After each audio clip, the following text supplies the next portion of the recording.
To the my new video guys and my YouTube channel. Today friends we are going to talk about how can we customize font size setting in our Infinix phone. Guys, you want to customize your font size setting, you can customize yourself guys. Now let's see how to customize font size setting in our Infinix phone. In this video I will show you.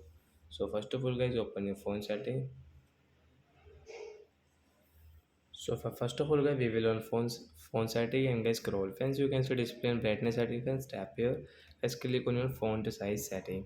As you can see your font size setting is there are three size: large, default and small size. So you can customize according to yourself.